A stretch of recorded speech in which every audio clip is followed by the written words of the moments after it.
Welcome. It's so good to see you this afternoon. I'm Anna Chow, for those who don't know me. On behalf of the Center for Cross-Cultural Research and the Department of Psychology, thank you for being here.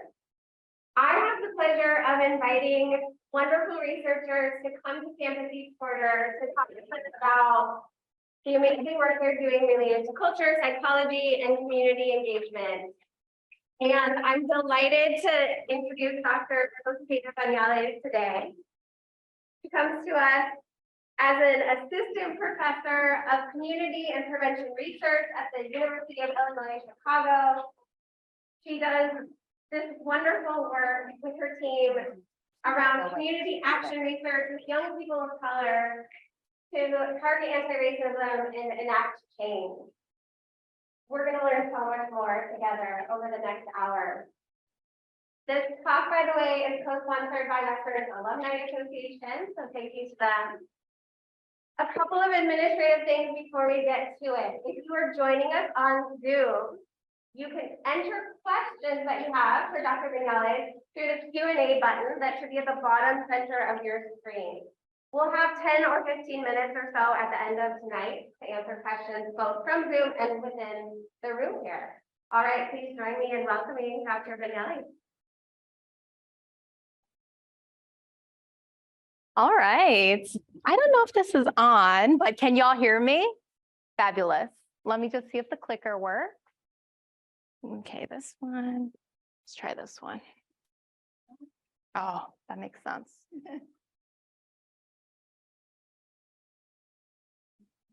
Let's try this one.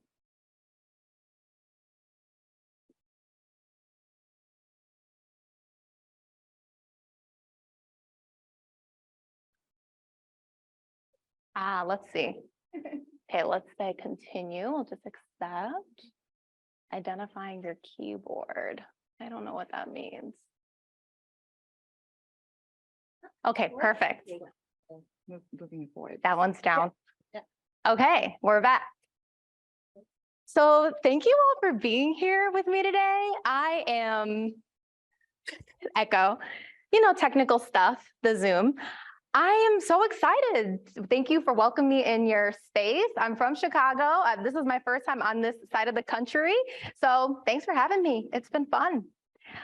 So like it was mentioned, so today I'm going to be sharing a slice of my research with you all. So we're going to be focusing on research that involves centering the voices of racially and ethnically minoritized youth in the development of after-school spaces. All right. So I first want to give you a sense of where we're going today, a talk overview. So first, we're going to briefly highlight the importance of after-school spaces. Why are these spaces so foundational for the development of teens? Then we're going to discuss the mainstream approach to developing after-school programs because there's a typical way that we often do this in the United States. Then we're going to discuss an alternative to the mainstream approach of after-school program development. And it's what myself and other scholars call transformative youth voice, so an alternative to mainstream approaches. And then I'm going to introduce an example of a transformative youth voice study that we're going to call the large-scale youth voice study. I'm going to show you what it looks like in practice. And specifically, I'm going to walk you through a research question that my team members and we were interested in understanding in the context of this study. And we were specifically interested in how do racially and ethnically minoritized youth develop a critical consciousness around social injustice, social issues in that study. And then we'll conclude with some discussion of the findings, implications, and all your questions. All right.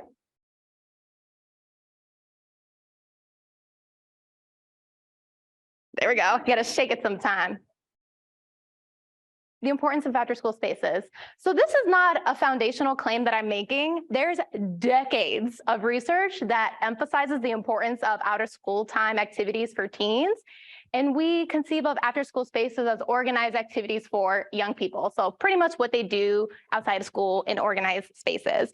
And we know that youth who participate in after-school programs experience a host of positive outcomes, including positive academic outcomes, socio-emotional outcomes, and behavioral outcomes. This is nothing new. We know this.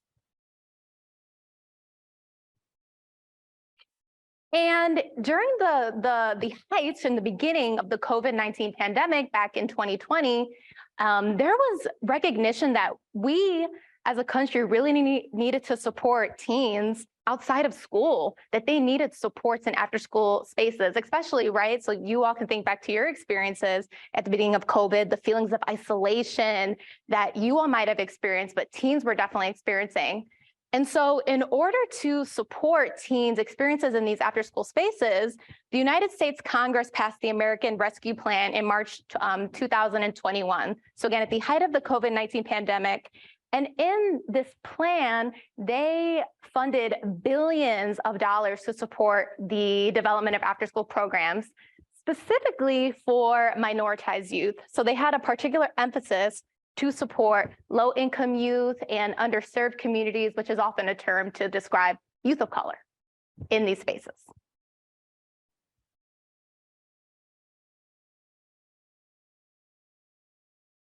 So there's a ton of money that was invested in the development of after-school programs, and a ton of money today still is being invested in these programs.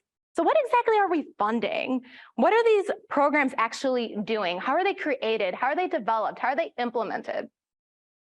So we know that the majority of after-school programs take a top-down approach to program development and implementation. So what does this mean? So what this means is that adults, specifically white men, are often creating programs for teens without the voices of teens, without the voices of youth of color in designing the programs. We call this a top-down approach.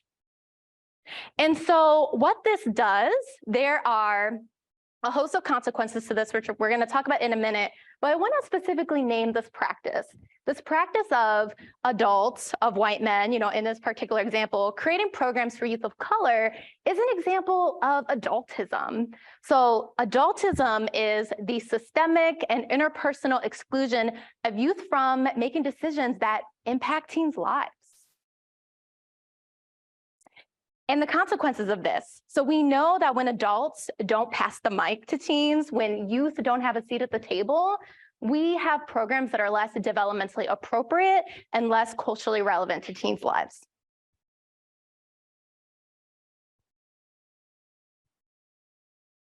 But also, you might have noticed that I didn't just say adults. I said specifically white men. White adults are often the ones creating programs for youth of color without the voices of youth of color. And this is a manifestation of white supremacy. So it's not just adultism, it's adultism and white supremacy. In white supremacy, we think of it as a system of dominance that advantages white people who are perceived as white people socialized as white in the United States.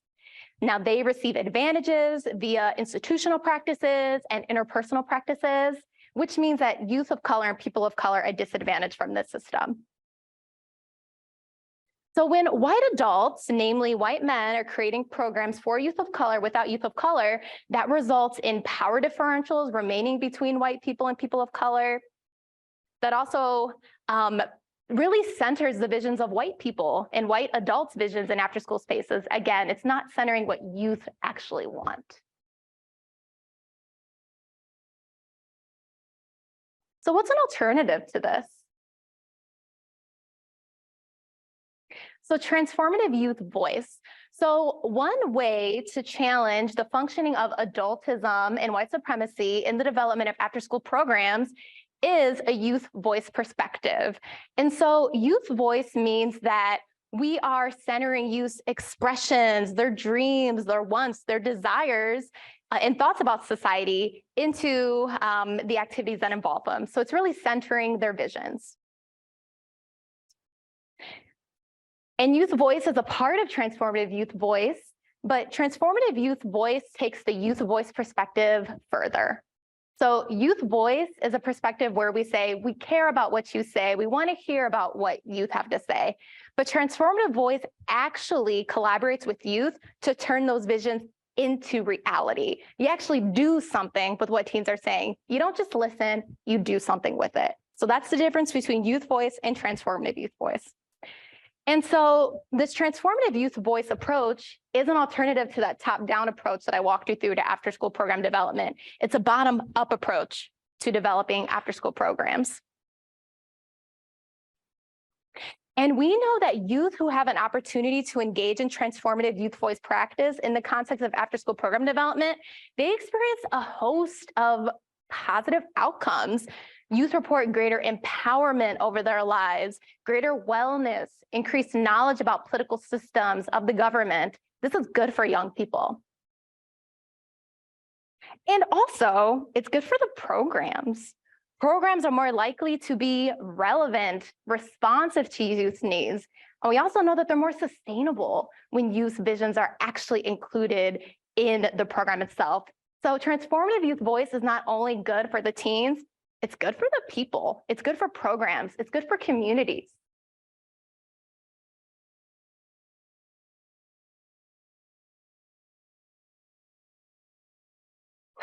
It may be because I'm far from it, it could be, right? Sure, you can't hold me back. All right, so opportunities that provide young people the space to engage in transformative youth voice, these opportunities really give us insight into young people's critical consciousness development. So critical consciousness development is this developmental phenomenon, this multidimensional phenomenon that folks in education study, that developmental psychologists like myself study, and it includes different components. So it includes egalitarian beliefs. So youth who believe that society should be fair, that people should have access to basic human rights, that is youth expressing egalitarian beliefs. So a young person who's expressing egalitarian beliefs, this one dimension of critical consciousness, they would say things like, youth deserve to be safe in after schools. Youth deserve to feel safe.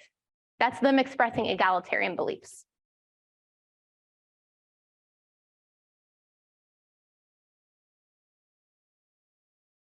Another dimension of critical consciousness involves critical social analysis. This is young people's ability to identify, recognize, and to critique social inequality in society. So young people who say youth need more opportunities to learn about and challenge racism, they're identifying or they're expressing a critical social analysis. So they're critical of systems of oppression and they can identify it. And the third dimension of critical consciousness is a more behavioral component. You might have noticed from the first two, those are more like belief, cognitive components. And so critical civic engagement involves young people's involvement in behaviors that actively challenge oppression. So you can think of this as like activism, things like that. So it's behavioral. And the theory suggests that there's a temporal ordering to how these different components of critical consciousness work together. So the theory suggests, like Paulo Freire or Martin Barro, these critical scholars in the field of education and extensions into psychology, really argue that the beliefs come before the action, right? That you first have to be critical of society in order to want to challenge it. You have to first think that society should be fair in order to try to maintain a system that is not fair. You see what I'm saying? Beliefs come before the actions. So even though that this is, a theory and a theoretical postulate that we engage with, there's not a lot of empirical evidence actually supporting that temporal ordering. It's all good. Another aspect of this process that we think about is what is the outcome of the critical consciousness development process? And so we scholars often talk about the key outcome of youth thinking about oppression is really to do something about it. So we know that reflecting on oppression, talking about oppression is important, but scholars and psychologists often say the key outcome of it is actually to do something about challenging it. Let's just not talk about it, let's do something about it.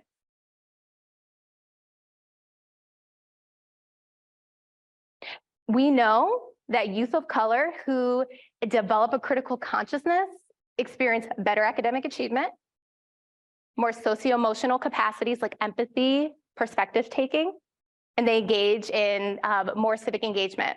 So youth who engage in critical consciousness processes develop positive outcomes. It's unclear how this process works for white youth. We're not talking about white youth today, but if you have questions about white youth engaging in these processes, I'm happy to share more later in the Q&A.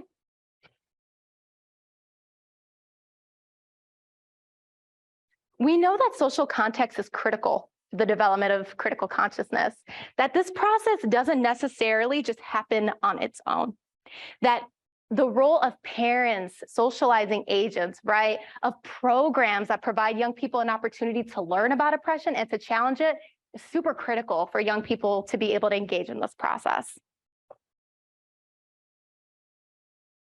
We know that when youth are in contexts that encourage them to dream, no holds bar, don't think about the confines of society and the way that we adults think about it. When youth are encouraged to dream in transformative youth voice settings, they're more likely to express this critical consciousness. They're more likely to devise creative solutions on how to challenge oppression.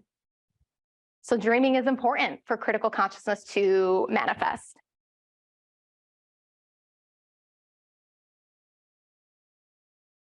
So this brings us to our large-scale youth voice study. And this is a study that is a transformative youth voice study. So this initiative aimed to flip the script, this is our words, flip the script in how after-school programs are developed and implemented. And the key motivating question of this large-scale youth voice study was, what do youth actually want in after-school programs? So really centering youth's voices and visions in this work. And this large-scale project included multiple stakeholders. So it included youth who were recruited from 2 regions of the Midwest and the Northeast of the United States. It also included adult after-school program staff that worked with youth, so after-school providers who are adults. It includes staff at a non-for-profit organization that funded this project. It included project coordinators and creatives that ran the program and supported teens. And it also included a research evaluation team that did research on this overarching project to see what was the impact of centering youth voices in the process. And I was on that program evaluation team. So if anybody's interested in program evaluation, I'm happy to share more.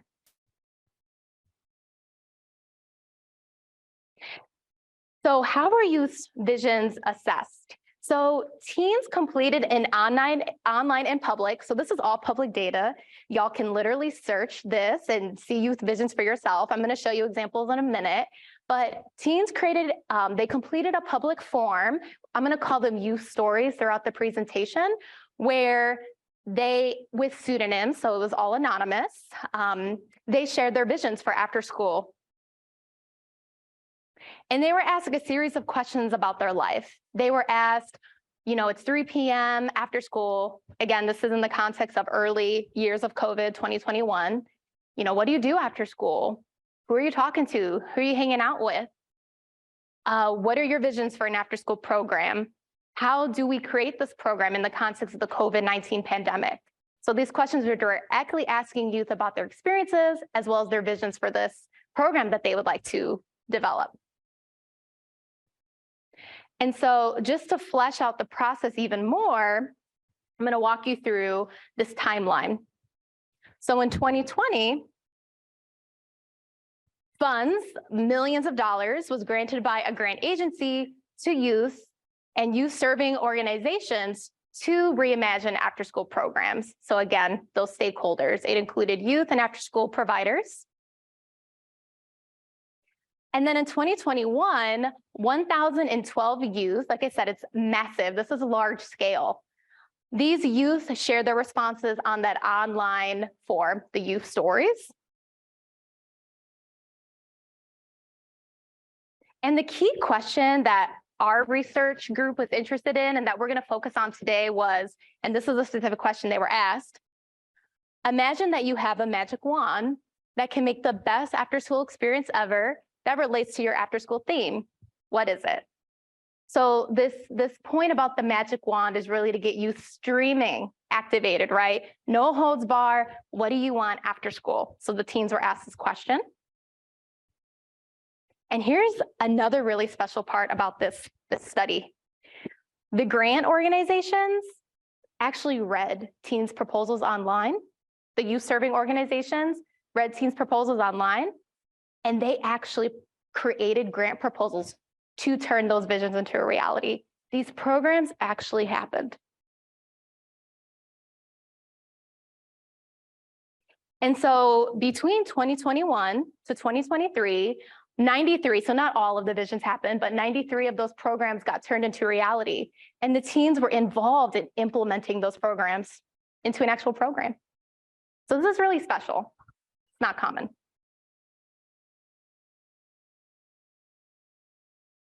So this leads us to this research question of today, right? So I wanted to give you context of after-school program development, what's typical, what's not typical, this transformative youth approach. I wanted you to have a better understanding of how we got to this large-scale youth voice program, this really special program that is the context of our study today. And in the context of that large-scale youth voice study, my team and I, we really wanted to know, how do racially and ethnically minoritized youth develop a critical consciousness? Or how do they express it? Again, think back to those multidimensional aspects of it. How do they express those egalitarian beliefs, that critical social analysis, and critical civic engagement? Do they talk about this stuff in their visions for after school? In response to the magic wand question.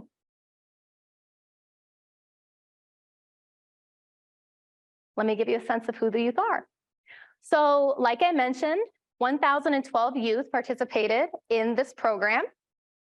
And we're specifically talking about the youth of color sample today. So youth who I call racially and ethnically minoritized. And so you see all the breakdowns there, but the major takeaway is that the majority of youth who participated in this program actually were youth of color. So we're focusing on their responses. The majority of these teens identified as young women. And the majority of the teens were 16 years old, followed by 13 years old. They ranged between 13 and 18. So we had some younger youth, early adolescents to some later adolescents.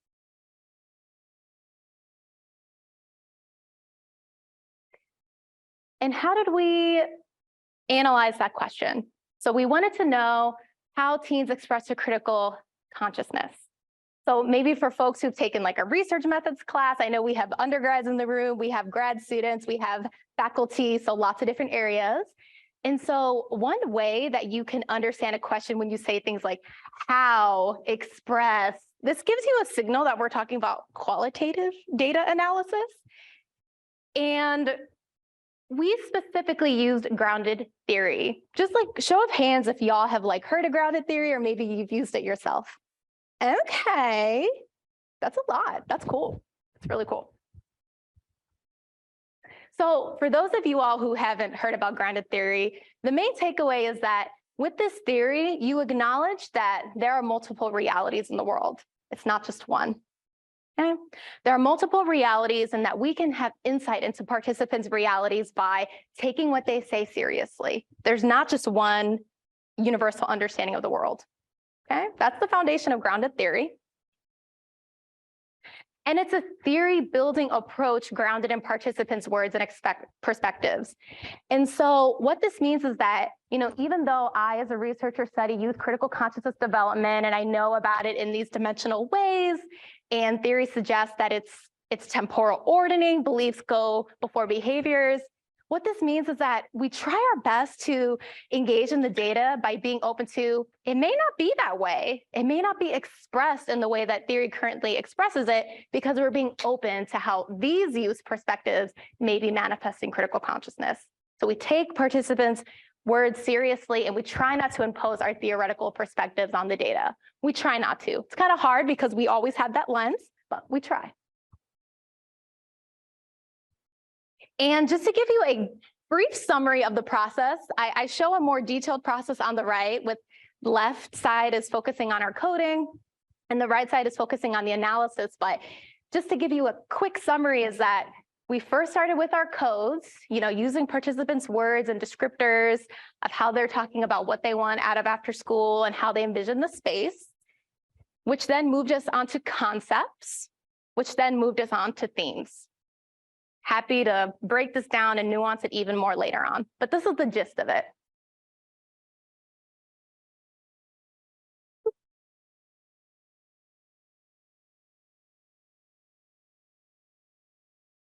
So what do we find? Some results. So here I'm showing you a visual depiction of the results. I will mind you that we're still actively coding the data, so this is emerging. Okay. So I'm going to orient you to this. So if you look down at the blue arrow, you see it's called critical consciousness integration. And essentially how we are conceiving of critical consciousness integration means the extent to which that the different components of critical analysis patterned together, they're integrated together. So you can already see, just based off of the figure, on the left side, you have two components of critical consciousness. This is a profile where young people were expressing those egalitarian beliefs alongside the critical social analysis. I'm gonna show you examples in a minute. If this is really theoretical, don't worry, I'm gonna show you. But essentially, this is where young people are saying, I believe society should be fair. I want a safe space because teens like me, queer youth of color, for example, we deserve that space. That's one profile. But then when you move further along the integration spectrum, you see fewer youth, but still youth, take it a step further, and they talk about wanting the space to be a space for activism. So they don't just think about injustice, they don't just envision it, they want to do something about it. Okay. You also note down there a note about frequency. So you'll see that there were fewer youth who talked about wanting the space to be a space for critical civic engagement. We'll talk about that, why we think that is.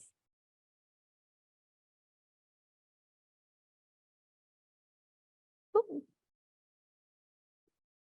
Okay, this is one of my favorite parts because you get to hear from young people themselves. So in this example, Lewin, so pseudonym, Lewin is talking about his desire to have an after-school program called The Blind Door. And Lewin says, once you walk through the door, you can only see personality instead of race, gender, or sexuality. And he submitted audio to explain his after-school program. So let's hear from Lewin.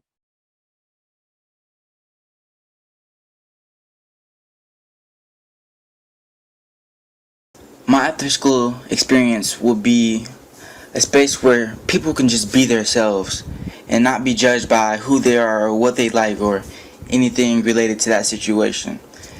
There, teens could do all types of things such as cooking or learning how to cook, learning different languages and learning different cultures, talk to people that's going through the same thing as them, such as coming out or learning about sexuality in general.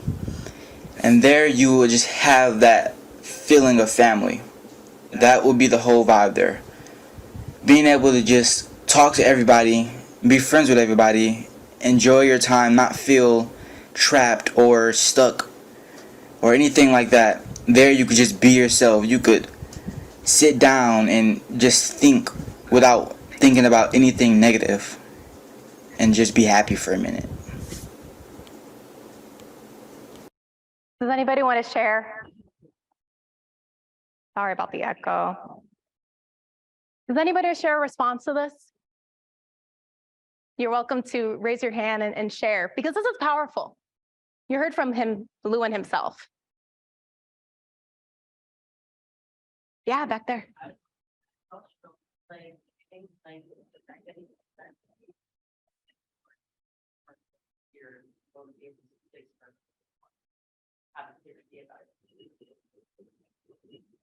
Thank you. Yeah, it's powerful to hear a teen be vulnerable, right? This is public information. This is online. And he was brave enough to share his truth. Anybody else? What else?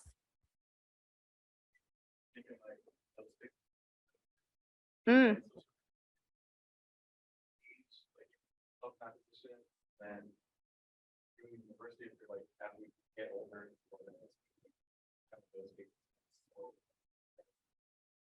Right.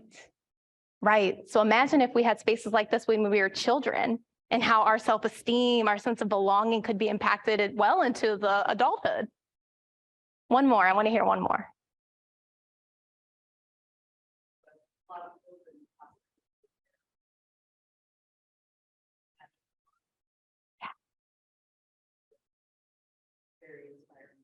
Oh, he's optimistic, right? We're going to take one more. Just thinking about how many feel this way, and he was brave enough to say it, but I heard a lot of people and everywhere. Right. Thank you for sharing. So how is this an expression of our patterns, right? How is this an expression of the critical consciousness dimensions?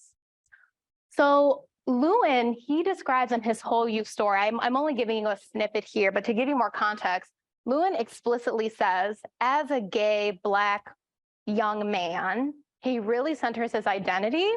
And he says that he recognizes that gay people, especially Black gay men, and other people with minoritized sexualities face barriers in society.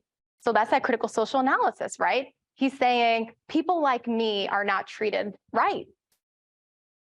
But then he also acknowledges that it doesn't have to be this way, and we deserve safe spaces. Those are those egalitarian beliefs. Lewin, and you heard this in his audio, that he really designed an after-school space where he says family, right? And ideally, I know family is a really nuanced thing. We all could experience family differently, but Lewin talks about family as being a place where people in the space see you, they validate you, you feel safe, like a family's supposed to be. So again, egalitarian beliefs. And Lewin doesn't actively mention this space being used for activism or actively challenge oppression. We're going to return to that later on. What does this mean? Should we flip this notion of activism on its head? But just in the way that I've exposed you to it now, right? Critical civic engagement is used in this space to actively challenge oppression.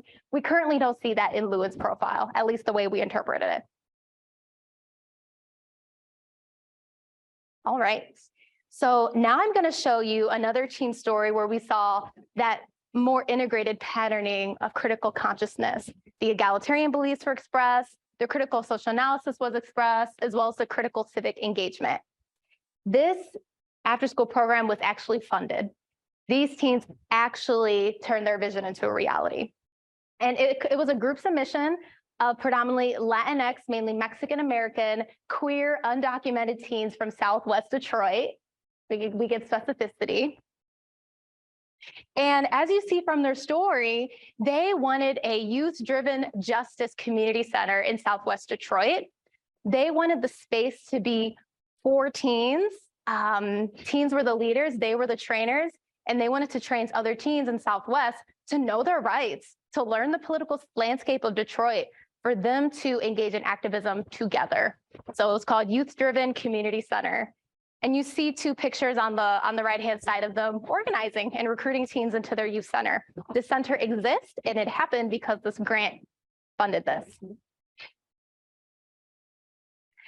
And so youth in this example here, they express all the dimensions of critical consciousness. So in their story, they say youth like us, and they specifically say who's the us, queer, undocumented, Latinx teens from Southwest Detroit deserve to have access to information that impacts us, right? So youth specifically saying like us suggests that they recognize that they don't face or have equal access to resources like other young people in Detroit, white people, documented people, higher social class people. And it also includes the both egalitarian perspective.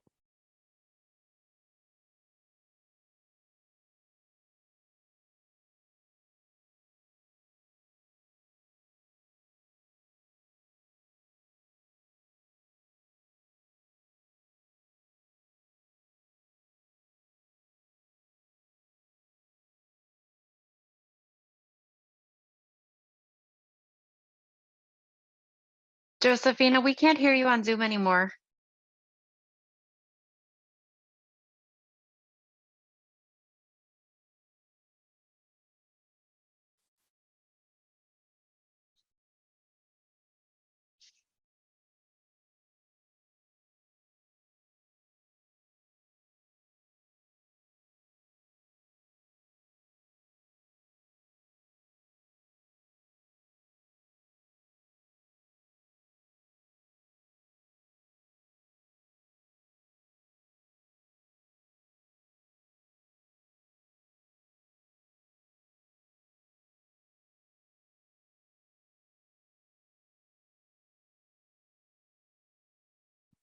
Can you hear us on Zoom? We can. Thank Oh, you. great. Okay, that was, yeah. Oh, yeah, thank you. That was quick movement. Okay. All right, we're back. So again, this is critical civic engagement because as you see from the picture, they are actively using the space to challenge racial injustice.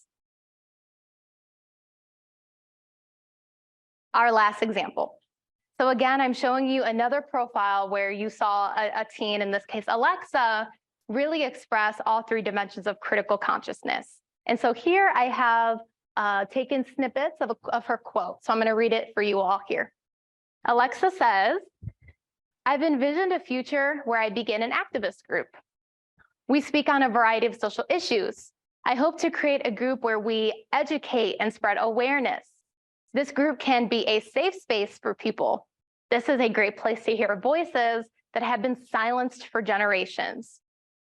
Not only can all members educate ourselves, but we can develop new friendships." She also says, and this is my favorite part, she says, "Although our group meetings would be so much more enjoyable in person, we understand the seriousness of COVID-19 and will take all precautions needed. COVID precautions are part of our activism." And so she also gave an example of books that she's reading. And what I love about her images is that she includes some pretty explicitly social justice books here, like Dear Martin and House on Mango Street, but she also includes Twilight. She's a teen. So I'm curious to know, I highlighted the key phrases here, but can somebody identify where is egalitarian beliefs in here?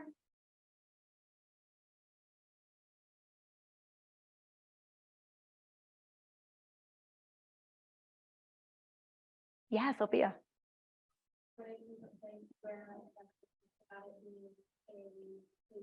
Spot on. Spot on, right. It's a safe space. We want to be seen. What about critical social analysis? Yeah.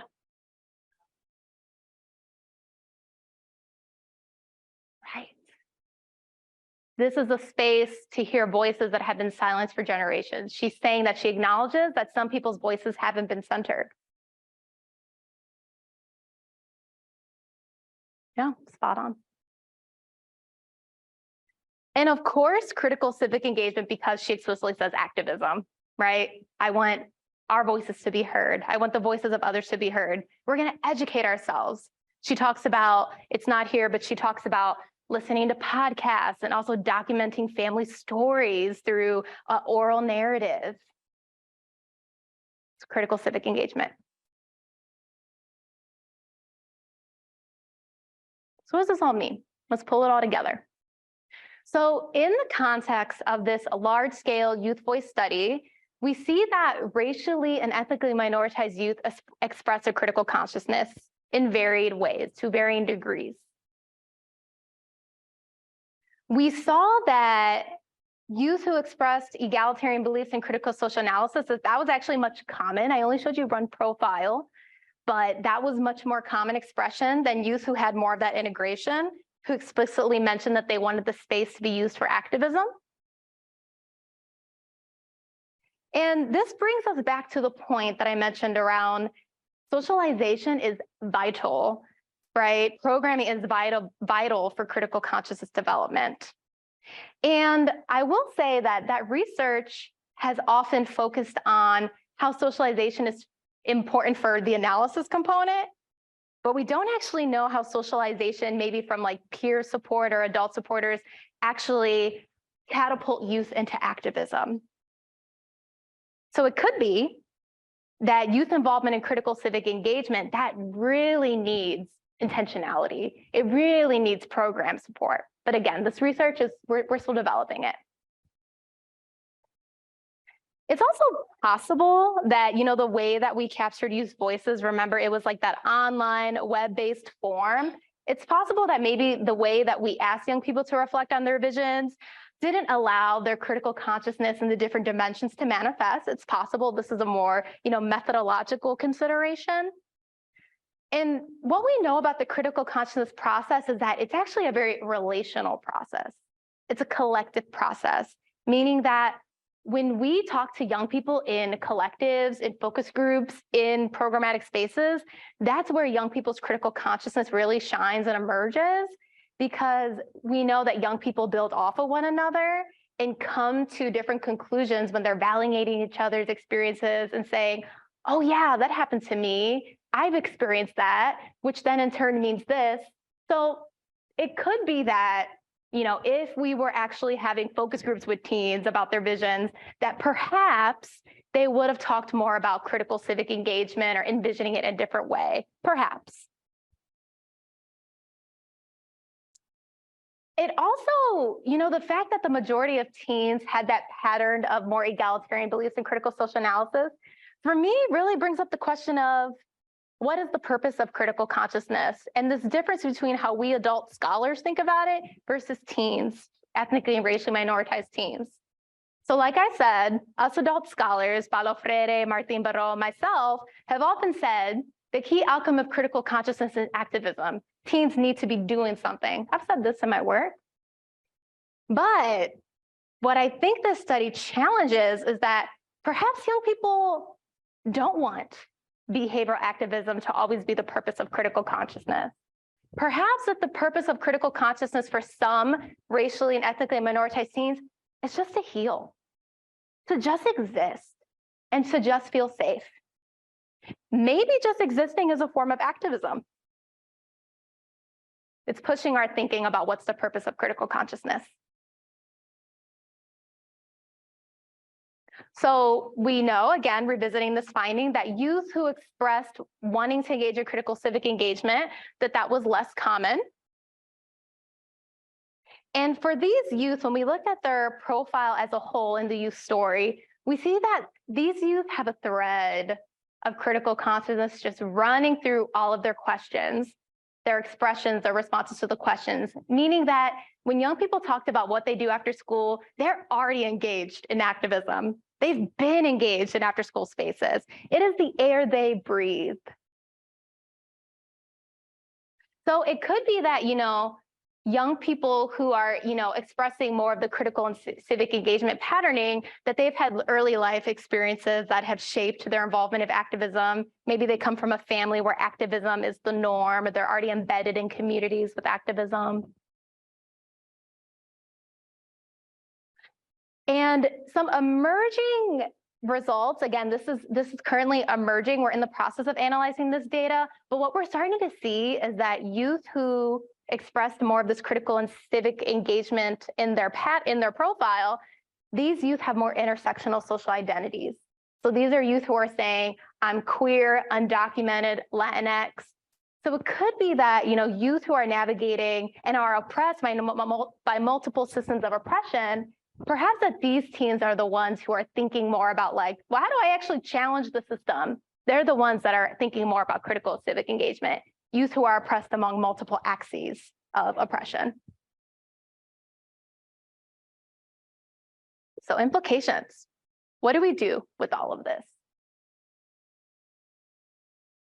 So we know that a big takeaway that I want y'all to have, when you leave today and you go home and talk to your family and your friends about today's talk, I want you all to remember that after-school programs and spaces such as school can serve as a space for transformative youth voice, meaning they can serve as a space where youth voices are taken seriously. And not just taken seriously, it doesn't stop just there. Their perspectives and visions actually are used to impact the context, impact the programming, the activities. We know that when racially and ethnically minoritized youth have these opportunities to dream, that they devise creative solutions on how to reimagine the space.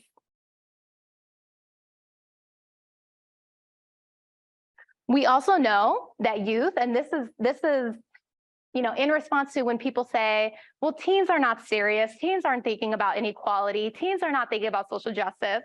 I just showed you and presented data that shows that teens are thinking about social injustice. They have thoughts about it, they have visions on how to challenge it, and they have creative solutions on how to make the space more inclusive for minoritized youth.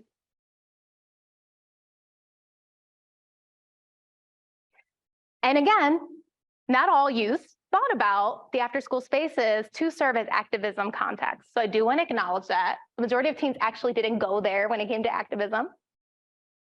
And so it could be that connecting these visions with tangible ideas. So essentially, teens perhaps just need more support, right? They have the ideas, but how to actually envision turning those ideas into actions could just be they need more support, right? So it doesn't mean they don't have the potential. It's about socialization. It's about opportunity. So again, think about yourself, right? Sometimes it's hard to envision something that you've never seen, right? We're asking teens to re-envision after school. Maybe it's the first time they've ever been asked, what do you think? The first time they've been asked, what do you want? It's kind of hard sometimes to envision what you've never seen. So I want to acknowledge my collaborators. It's the Cambiar Collective, some of the students who I work with in Chicago. I want to acknowledge all the stakeholders in this really massive, large-scale youth voice study, especially the teens who shared their wisdoms and their visions, my research collaborators on the team, and you all. Stay in touch.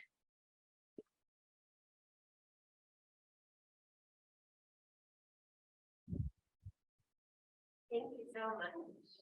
We have about 10 minutes for questions. Yes. Yeah, so my program going through school counseling, so this is something that I think is very useful for you to understand how we can mainstream this in the schools, because not all schools that offer the same after school type of program. Right. Some of it's different, fundings are way different.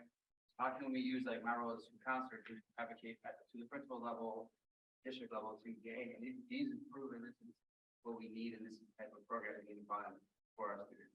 Yeah. So you're asking, you as your role as a school counselor, how do you work within your institution and, navigating all the different levels of the educational institution to ultimately create transformative youth voice spaces? It's a good question. And this is why I love research, right? And this is why I love like the power of a study, right? I think we were talking about this earlier. Where's Alyssa, Sophia? Hey. Right, like I think about research actually through a lens of social justice, right? So meaning that, I'm not the first person to do a youth voice study and to have data. Like there's a whole ton of other scholars whose work that I build on. And so I think if you are in a space, and again, there's a lot of variability about how research is respected and valued in a school space, but I think about, situating when I'm trying to ask for something or push something forward, I say, well, this other person has also done this thing, and, using data to your benefit and showing studies. That's, again, I think for some people that would work, especially if they're in a setting that respects research and you have that relationship. But I think, I think it really depends on your context, you know, and the teachers and the principals you work with, because it could be that this is already happening, but maybe not at the level of, you know, large scale, you know, millions of dollars getting granted. Perhaps that there's like a student council already that exists. So I think about what's already happening that you might be able to build off of in collaboration with teens. So I think I always go back to, well, what are the teens saying? And what do they want? Because I may want a space that's created in a certain way, but it could be that they're like, oh, we already got that space, we're fine, you know? Or it could be that they're like, no, actually, no, we do actually want something a little different. Okay, so maybe you can collaborate with the teens to make a space of your own. There's a whole body of research called Youth Participatory Action Research that we're going to talk more about tomorrow. But essentially that has to do with teens serving as research collaborators and collecting data and using that data to push school policy forward. And so there's all these different creative ways that you can collaborate with teens to push research forward that centers their voices in the process. Yeah, it's a lifelong journey. What else? Yeah. No, go ahead, and then I'll come over here. No, go ahead. Yeah, so if you come across any of the stories that talks about like prior students with institutional betrayal or like selfishness within the institution, I found what you said about, you know, teens don't know anything, like that's a very popular view. Yeah. Like obviously they do know things, and so can you speak a little bit about the instances about institutional betrayal? Sophia, break down institutional betrayal so we're all on the same page. Can you break it down? Viewed it as on the most basic level as putting your trust within an institution and having that very explicit consequences.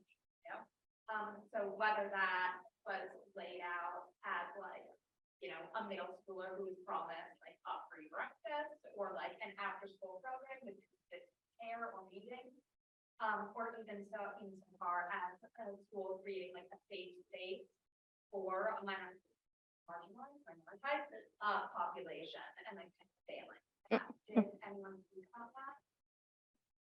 Yeah, definitely not using the language as directly, but they did share experiences where, so again, this work is situated in the context of white supremacy and adultism. And so I can't remember, maybe it was in the class earlier that we were talking about like examples of adultism, but they would say things like, I've been in situations where people have asked for my voice. So they talk about youth voice. They say they've asked for it, but they actually never followed up with me, right? And so I think that's an example of that kind of betrayal, right? I thought you were going to take my opinions seriously, but you didn't actually do anything. Actually, you extracted from me and you didn't return, right? That's extractive. That's not reciprocal. So yes, but they didn't say it like how you said it. But yeah, I think teens also talked about just not being heard from adults in general. So they would say things like, you expect me to listen to you when you don't listen to me? So I think it's not quite, I guess, the institution of parenting. It's more of the parenting adult, not even just parenting. They were talking about adults. So we're all implicated in that. But adults just not listening, and they're expected to listen. So betrayal in that way. So how do we expect teens to want to show up as their full selves, and we don't, you know, we don't necessarily always give them the opportunity to? Is there a question over here? I just got a question. You surprised me right at the beginning when you said there was a ton of money to support these after-school programs, which I feel like isn't a sentence you hear very often.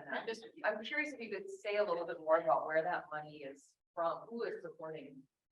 So definitely, so the U.S.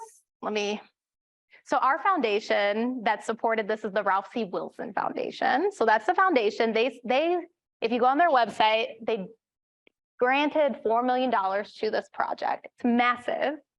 It's one of its kind. But when I talked about billions of dollars, that was in the context of the U.S. Congress and the rescue. Yeah. But specifically, who was funding the study? Ralph C. Wilson Foundation. But you're right, it's not common. Yeah. I'm thinking about the difference between the early teenagers and the later teenagers, and then thinking about the institution of hope. Ah. And I'm wondering what thoughts you have about that around maintaining a little bit of hope or giving practice or, like, are there particular developmental periods that are so critical for us to be feeding this, what will become, activism and stronger voice, and any thoughts on those developmental? Yeah. Oh, I love that question. We need more research. I'm like, I have an answer, but I'm just saying broadly, like we need more longitudinal research on teens and critical consciousness and correlates. So like hope and perseverance. It's only been, when I was in graduate school back in the day, the first critical consciousness measure, came out. And so it's an exciting time to do this work because we're learning so much, but I want to be able to have more, firm answers for the people. But I will say this, and this is more from so there's been like some latent profile work. It's not longitudinal, but more like looking at the patterns of hope and how that's related to outcomes. And also sharing just from like my organizing work with teens is hope, it wanes, right? Especially when you are engaged in long-term activism and your community is personally the one being attacked, right? And so I'm sharing first from my personal experiences and then I'll tell you about the profiles. But, when you are consistently, hitting roadblocks in activism, and perhaps you all are activists, you felt this in your own way or just in your life, you feel a little disencouraged, right? And especially at teens at this really sensitive developmental period where you're thinking a lot about the future and the state of the world, it's disheartening. And so in my organizing work with teens, we find that we validate that. Yes, it is hard, but then we also try to think about it more globally in the context of our communities, meaning like when I'm working with Black and Brown teens, we say like, we're made for this. We are not the first people to do this. Our ancestors have survived. And again, not from a minimization perspective, but that we come from, ancestors who survived in enslavement, right? Colonization, and we are still thriving and surviving, but it's also hard. You know what I mean? So let's not like minimize, but also like grounded in community perseverance. So that's from my personal work with teens. Now, the research on the profiles on hope, what are the profiles? I mean, you can imagine hope is related to better outcomes in the short term, but we lack that longitudinal data. Yeah, but it's vital. Hope is related to agency, right? I feel like I can do this. Yeah, that's a study. That's a study. Yeah. I don't know. But like, in Washington, we're not in an affirmative action state. And do you think that there's ways, or like any way that we can like use transformative youth voices in a way that it has to do some research?